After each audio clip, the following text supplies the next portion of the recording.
지은호, 지금 멈추면 평생 후회할걸요. 그 말을 꺼내는 순간 이지혁은 스스로도 놀랐는데요. 누군가를 구한다는 마음이 이렇게 급하고 뜨겁게 올라온 적이 언제였는지 기억이 흐릿했더라고요. 처음 불길한 조짐은 아주 사소하게 시작됐습니다. 지은호가 카페 매니저직을 사퇴한 다음 날 지강호가 평소보다 더 일찍 카페 앞을 서성였는데요. 지강호는 주머니 속 휴대폰을 몇 번이고 꺼내 들었다가 다시 집어넣었고 눈빛이 계속 흔들렸습니다. 지은호는 동생의 기척만으로도 뭔가 잘못 흘러가고 있다는 걸 알겠더라고요. 강호야, 무슨 일 있어? 엄마에겐 얘기 안 해도 돼. 나한테만 말해. 지강호는 고개를 저었는데요. 아니야, 누나. 그냥 괜찮아. 괜찮다는 말투가 전혀 괜찮지 않았습니다. 그날 저녁 카페 알바생 민우가 눈치를 보며 작은 메모를 건네는데요. 누나, 오늘 어떤 사람들이 와서 강호 형 찾더라고요. 그냥 느낌이 별로 안 좋았어요. 메모 끝에는 시간과 특징이 적혀 있었고 기묘하게도 그 시간과 특징이 지은호의 등골을 서늘하게 만들더라고요. 이지혁은 그 밤을 그냥 넘기지 않았습니다. 지은호가 없는 자리에서 민우에게 조심히 물었고 민우는 한참을 망설이다가 입을 뗐는데요. 형, 그 사람들이요. 말투가 좀 거칠었어요. 빈 얘기를 꺼냈고 증거 남기지 마라 같은 소리를 했거든요. 이지혁은 그 말에 바로 결심했습니다. 민우야, 혹시 다시 오면 말 돌리지 말고 계산대 앞에서 크게 주문받는 척해. 나 기록 좀 남겨야겠다. 이지혁이 카메라를 들고 카페 구석에 앉아 있었던 이유가 바로 그거였는데요. 지은호는 처음엔 그 모습 자체에 불편함부터 올라왔습니다. 선배, 지금 이게 뭐 하는 건데요?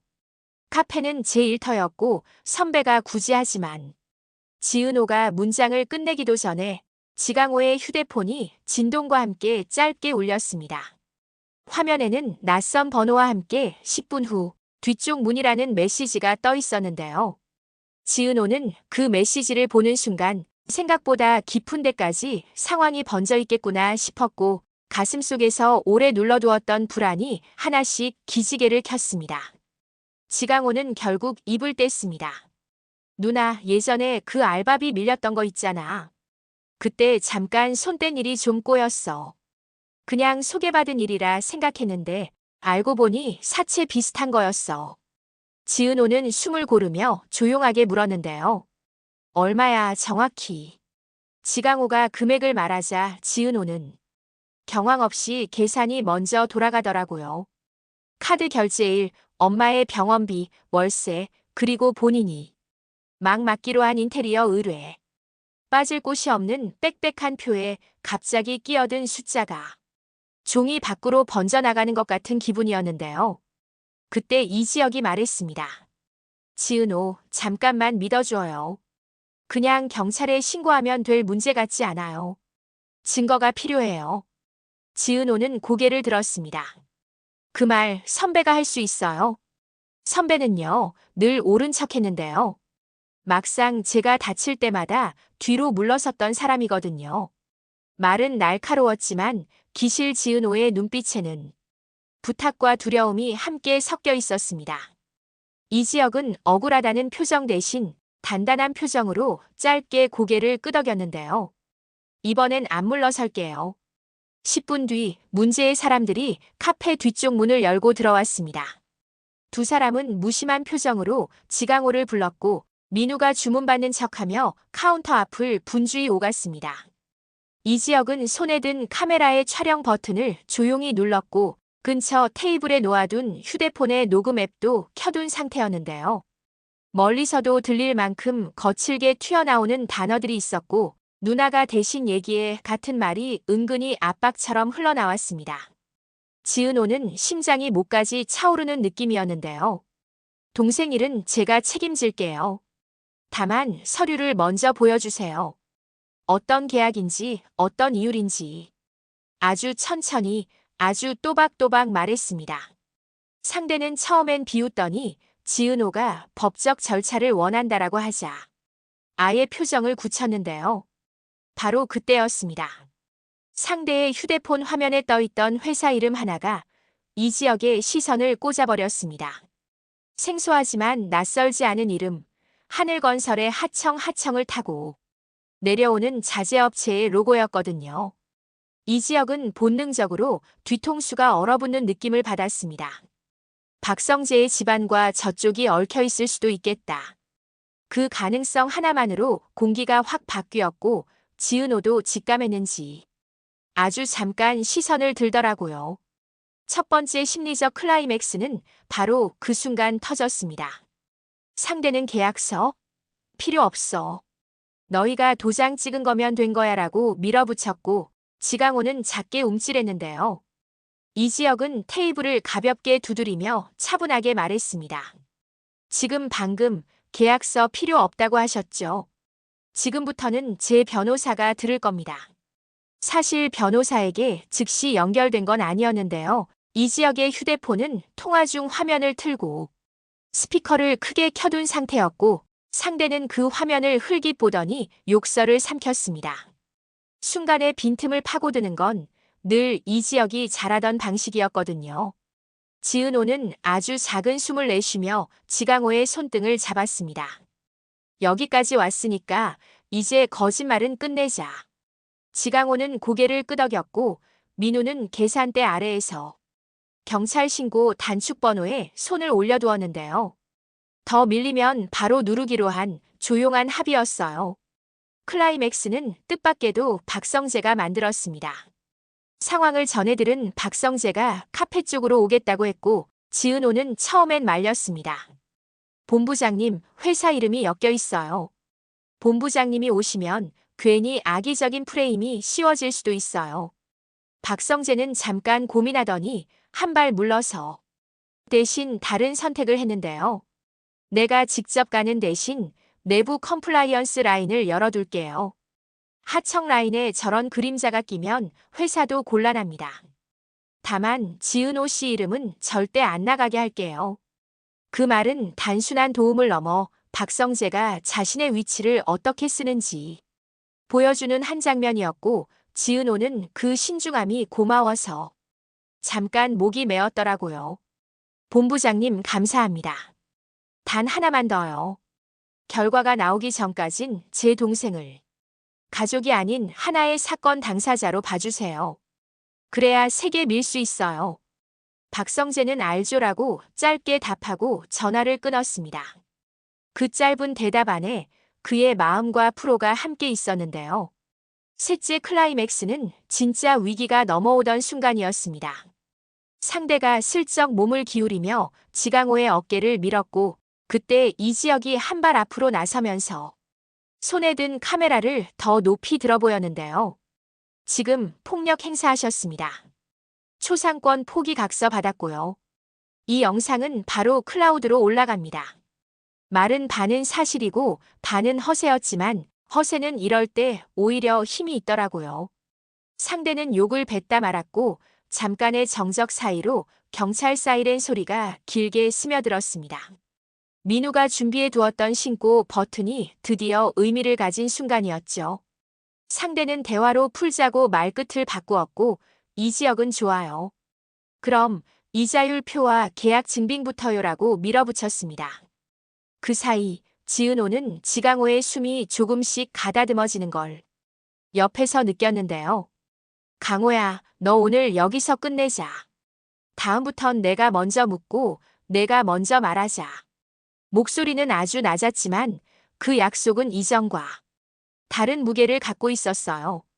시간이 조금 흐르고 경찰은 일단 서로의 진술을 정리해가며 상황을 분리했습니다.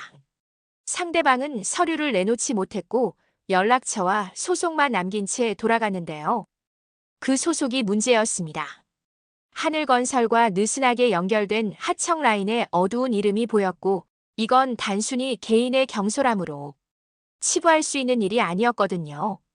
박성재는 회사 내부에서 즉시 조사를 착수했고 그와 동시에 누군가가 뒤에서 움직이기 시작했습니다.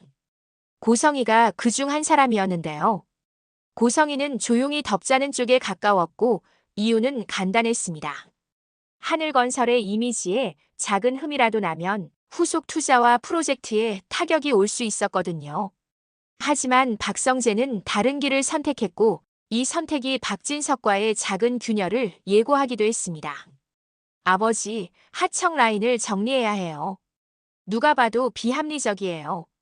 박진석은 크게 웃으며 말했는데요. 성재야, 사업은 깨끗한만으로 못 굴려. 하지만 내 말도 틀리진 않지. 이건 나중에 얘기하자. 그 나중이 정확히 언제인지는 아무도 몰랐습니다. 다만 갈등의 씨앗이 분명히 심겨졌다는 건 모두가 느꼈어요. 그 사이 이지혁은 잠깐 숨을 고르러 나왔다가 뜻밖의 전화를 받았습니다. 이지혁의 아버지 이상철이었는데요. 지혁아, 내가 뭘 하든 사람을 먼저 지켜라. 고생은 젊어서 하는 거고 자존심은 늙어서도 지킬 수 있다만 사람 마음은 한번 부서지면 다시 붙이기 어렵다. 평소라면 예, 알겠습니다로 넘길 말을 이지혁은 길게 붙잡았습니다. 아버지, 저 요즘 좀 헷갈려요. 결혼 같은 거 쉽게 말 안 하겠다고 했는데 자꾸 한 사람만 생각나서요. 이상철은 한참을 듣다가 조용히 웃었는데요. 그럴 수 있지. 내 엄마 김다정도 그랬다. 머리로 다짐한 게 마음한텐 종종 져. 그 대답이 이상하게 이지혁의 등뼈를 펴게 하더라고요. 가족이라는 안전망이 딱 한마디로 사람을 일으켜 세울 때가 있거든요. 지은호는 위기 이후 오히려 더 분주해졌습니다. 카페에는 일단 계속 나와서 마무리를 돕기로 했고 동시에 갤러리 라운지, 인테리어 의뢰를 본격적으로 준비했는데요. 제일 먼저 한 일은 아주 소소했습니다. 스케치북 첫 장에 내 이름으로 내 방식대로 결과로라는 문장을 적어 넣은 거였어요. 박성재는 그 문장을 보고 고개를 끄덕였고 그러니까요. 그게 지은호 시조라고 말했죠. 다정한 말은 늘 달콤하지만 지은호는 이번엔 조금 다르게 받아들였는데요. 본부장님, 저를 지켜주지 말아주세요. 대신 제 선택을 존중해주세요. 그게 더 큰 도움이에요. 박성재는 잠깐 놀라다가 천천히 미소 지었습니다. 알겠습니다. 지켜주지 않고 존중하겠습니다. 이 대답은 박성재에게도 새로운 약속이었어요. 다정함은 때로 돌봄이 아니라 경계를 지키는 방식으로도 표현될 수 있다는 걸 서로 확인한 순간이었거든요. 그 무렵 이수빈은 또 다른 파문을 만들 뻔했습니다. 이전에 남친 룩북 영상 여파가 아직 가시지 않았는데 광고 협찬 제안이 쏟아지기 시작했거든요. 이수빈은 이번엔 오빠 얼굴 진짜 안 나와. 대신 목소리만. 이라며 박성재를 설득하려 했지만 박성재가 먼저 선을 그었습니다. 수빈아, 나보다 내가 다칠 수 있어. 선 넘지 말자. 이수빈은 투덜거리다가도 결국 수긍했는데요. 그 대신 그럼 지은호 언니 프로젝트 브이로그 찍으면 안 돼. 언니한테 허락 받고 제대로 찍을게라고 방향을 바꿨습니다. 지은호는 처음에 거절했지만 곧 생각을 바꿨는데요. 단, 편집권은 제게 있어요. 저희 팀원들 얼굴 보호해야 해요. 이렇게 관계는 어설픈 노출이 아니라 서로의 경계를 더 튼튼히 하는 쪽으로 움직이기 시작했어요. 그렇다고 모든 게 순탄하진 않았습니다. 프로젝트 예산 조정 과정에서 발주처 내부의 눈치가 묘하게 흐르기 시작했거든요. 하청 라인 문제와 회사 내부 조사 소식이 돌면서 몇몇이 이번 프로젝트 너무 튀지 않게 가자라며 애매한 주문을 했는데요. 지은호는 그 애매함을 정면으로 받아쳤습니다. 튀는 디자인을 하자는 게 아니라 흐름을 명확히 하자는 거예요. 사람의 동선과 시선을 따라 공간이 리듬을 갖도록요. 그게 결국 비용도 아끼고 유지 관리도 쉽거든요. 숫자와 근거, 그리고 작은 모형 하나로 회의실 공기를 바꾸는 기술은 지은호가 카페에서 배운 사람 다루기의 다른 버전이었고 박성재는 속으로 박수치고 싶었지만 그냥 조용히 메모의 결과로 말하는 사람이라고만 적어뒀습니다. 한편 고성희는 조용히 움직였는데요. 하청 라인에서 문제가 커지기 전에 중간 업체를 은밀히 갈아치우자는 제안을 내부에 띄웠고 동시에 박영나에게 최근에 내가 다니는 전시회 네트워크로 좋은 인테리어 팀 있으면 추천해봐라고 넌지시 던졌습니다. 겉보기엔 상관없는 일처럼 보였지만 실은 지은호의 프로젝트 라인을 우회해 다른 팀을 슬쩍 끼워 넣으려는 포석이었거든요. 다만 박영란은 엄마의 그 뉘앙스를 눈치 빠르게 읽고 잠시 멈칫했습니다. 엄마, 그럼 언니 프로젝트랑 충돌 나지 않아? 나 그건 싫은데. 고성이는 미소로 답했지만 속내는 별로 변하지 않았습니다. 권력과 이미지의 세계에선 개인의 마음이 가끔 너무 쉽게 밀려나더라고요. 넷째 클라이맥스는 예기치 못한 곳에서 터졌습니다. 카페가 다시 분주해지던 어느 날 상대 업체 쪽에서 서류를 갖고 오라는 연락이 왔고 지강호는 지은호와 함께 약속 장소로 향했습니다. 지은호는 박성재에게 이번엔 우리만 갈게요. 대신 혹시 모를 상황에 대비해 로펌 쪽 연락만 열어주세요라고 요청했고 박성재는 약속해요. 꼭 바로 전화 주세요라고 차분히 답했어요. 약속 장소에 도착하자 책상 위엔 계약서 비슷한 게 올라와 있었는데요. 문제는 그 서류에 찍힌 도장이 지강호의 것이 맞는데 계약 내용이 처음 들은 것과 많이 달랐다는 거였어요. 벌금 조항, 위약 조항, 심지어 전혀 설명되지 않았던 보증인 항목까지. 지강호는 얼굴이 하얘졌고 지은호는 서류를 넘기며 아주 침착하게 말했어요. 이 서류 다 스캔해서 우리도 보관할게요. 그리고 오늘부턴 전화나 대면 아니라 메일로만 소통하죠. 추후 법적 검토를 위해서요. 상대는 비웃었지만 이미 상황은 달라지고 있었거든요. 이 지역이 미리 맞춰둔 메일 계정과 자동 전송 시스템 덕분에 모든 대화와 파일이 실시간으로 기록되고 있었으니까요. 그날 밤 이지혁은 지은호에게 메시지를 보냈습니다. 오늘 정말 잘했어요.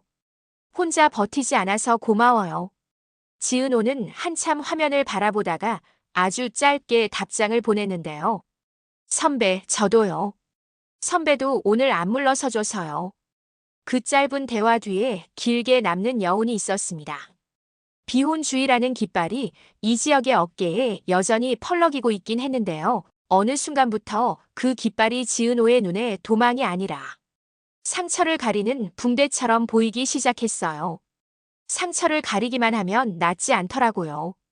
언젠가는 벗겨야 숨도 쉬고 움직일 수 있거든요. 다섯째 클라이맥스는 가족에게서 왔습니다. 엄마 정순이의 무릎 통증이 도진 날 가게에 손님이 몰려들었고 지은호와 지강호가 정신없이 움직이는 사이 이상철과 김다정이 조용히 가게에 문을 열고 들어왔습니다. 두 사람은 말없이 앞치마를 둘러매고 설거지와 계산을 나눠 맡았고 조옥래는 계산대 옆자리에 앉아 딸과 손주들을 지켜보며 중얼거렸는데요. 가족은 말로만 가족이 아니지. 그 말에 모두가 잠깐씩 웃었고 그 웃음 사이로 힘든 날을 버티게 하는 작고 단단한 마음이 자리를 잡았어요. 그날 밤 김다정은 지은호에게 물었습니다. 오, 너 힘든데 웃더라. 그거 좋은 습관이긴 한데 너무 오래 쓰면 병된다. 지은호는 엄마 앞에서만큼은 고집을 내려놓고 고개를 끄덕였어요. 알아요, 엄마. 그래서 이제는 웃기 전에 먼저 말하려고요. 그리고 작은 반전이 한 가지 더. 하청 라인 조사를 이어가던 박성재가 뜻밖의 내부 보고를 받았는데요. 문제의 업체 뒤에 예전에 박진석이 밀어주던 사람이 느슨하게 연결되어 있었습니다. 분명한 불법 증거는 아니었지만 충분히 의심을 살 만한 인맥 라인이었죠. 박성재는 잠깐 흔들렸습니다. 회사와 가족, 어디부터 건드려야 하지. 그때 이지혁에게서 전화가 왔고 두 사람은 오랜 친구답게 솔직하게 대화를 이어갔습니다. 성재야, 내가 원칙을 지키면 내가 내 옆에서 욕먹을게. 내가 가족을 지키면 내가 사건을 끝까지 밀어볼게. 둘 중 하나를 선택하는 게 아니라 둘 다 지키는 방법을 고민해보자. 박성재는 잠시 웃더라고요. 역시 너는 마지막에 늘 어려운 쪽을 택하자고 한다. 하지만 그 웃음 안에는 오래 쌓인 신뢰가 있었습니다. 두 친구는 다투기도 했고 서운하기도 했지만 정작 같은 곳을 본다는 사실 하나로 다시 같은 선에 섰거든요. 마지막 장면 같은 신경전은 의외로 아주 조용하게 찾아왔습니다. 밤늦게 카페 불을 끄려는데 창고 쪽에서 작은 불빛이 새어나왔고 지은호가 문을 살짝 열었더니 이지혁이 스케치 복사본을 들여다보고 있었어요. 훔쳐본 건 아니고요. 그냥 너라면 이렇게 흐름을 잡을 거라고 생각했어요. 지은호는 피식 웃으며 종이를 빼앗았는데요. 선배, 그런 말은요. 제자리에서 제가 먼저 할게요. 그러고는 아주 짧게 덧붙였습니다. 대신 내일은 제가 살게요. 커피 말고 시간. 잠깐만요. 이지혁은 고개를 끄덕였고 그 고개 끄덕임 하나에 긴장했던 공기가 살짝 풀렸어요. 어떤 대화는 긴 문장보다 짧은 약속이 더 오래 남더라고요. 이후 전개는 빠르게 움직일 겁니다. 지강호는 공식적으로 채무 조정 절차를 밟기 시작할 거고 민우는 카페에서의 기록을 정리해 사건의 흐름을 붙잡아 줄 겁니다. 지은호는 갤러리 라운지 프로젝트의 첫 철거날을 맞이하게 될 텐데요. 그날 하늘건설 내부의 조치 결과가 발표될 가능성이 높고 박성재가 어떤 선택을 하는지가 모두의 관심을 끌겠죠. 만약 박성재가 원칙을 선택한다면 박진석과 고성의 사이에 보이지 않는 균열이 드러날 수도 있고요. 반대로 가족을 먼저 내세우면 지은호 앞에서만큼은 한 발 물러나야 할 수도 있겠죠. 그 가운데서 이지혁은 비혼주의라는 깃발의 이름을 조금씩 바꾸기 시작할지 모릅니다. 도망이 아니라 상처였고 상처가 아니라 용기였다고, 그래서 이제는 용기 뒤에서 사랑을 말해도 괜찮다고요. 단언컨대 다음 회의 제목은 이렇게도 붙일 수 있겠더라고요. 증거를 쥔 사람들, 선택 앞에 선 마음들. 누군가는 정의를 택하고 누군가는 사랑을 택하며 누군가는 가족을 택할 텐데요. 화려한 날들의 인물들은 늘 그랬듯 정답 대신 책임을 고릅니다. 그리고 책임을 고르는 사람들 사이에는 이상하게도 한 가지 공통점이 있더라고요. 끝내 포기하지 않는 마음이요. 그러니 지은호가 마지막으로 혼잣말한 그 문장을 또 한번 꺼내보겠습니다. 나는 내 자리에서 기다릴게요. 달려가진 않더라도 멈추진 않을게요. 그 약속은 이제 혼잣말이 아니라 모두에게 건네는 예고처럼 들리는데요. 다음 이야기는 그 약속을 지키는 사람들이 어떻게 서로를 붙잡는지에 관한 장면들로 채워질 겁니다. 누군가는 카메라로, 누군가는 계약서로, 누군가는 손을 잡는 방식으로요.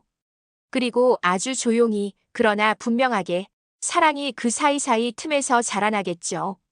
언제 그랬냐는 듯 자연스럽게요.